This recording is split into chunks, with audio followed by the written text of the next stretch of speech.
Maduro গ্রেফতার হতে বিক্রি বাড়ল লাইফস্টাইল ব্র্যান্ড নাইকের। কিন্তু ভেনেজুয়েলার প্রেসিডেন্টের সঙ্গে বিশ্ববিখ্যাত স্পোর্টসওয়্যার ব্র্যান্ডের কি সম্পর্ক? তাদের বিক্রি বাড়ার কারণটাই বা কি?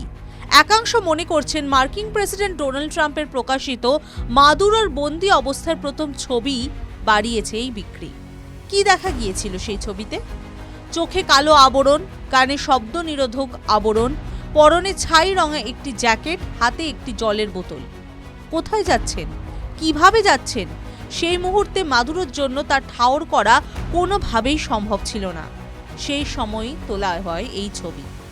তিনি ছিলেন মার্কিন জাহাজে। এরপর সেই ছবি সমাজ মাধ্যমে ট্রাম্প পোস্ট করতেই মিনিটে হলো ভাইরাল, যেন গোটা দুনিয়া ওই ছবির অপেক্ষাতেই বসেছিল। মালামাল নাইকি। নাইকির খেলা ঘুরিয়েছে মাদুরোর পরনের ছাই রঙা জ্যাকেট। ট্রাম্পের পোস্ট করা ছবিটি ধরে সার্চ করতে শুরু করে নেটিজেনরা। তাতেই দেখা যায় ওই ধূসর জ্যাকেটটি নাইকির। ইতিমধ্যে গুগল ট্রেন্ড, যা মানুষের সার্চকে ট্র্যাক করে সাময়িক ট্রেন্ডের কথা উল্লেখ করে, তাতেও দেখা গিয়েছে এই জ্যাকেটের প্রভাব। রবিবার রাত 10টা থেকে সোমবার সকাল 8টা পর্যন্ত একাধিকবার সার্চ করা হয়েছে এই জ্যাকেটটিকে। TV9 Bangla digital.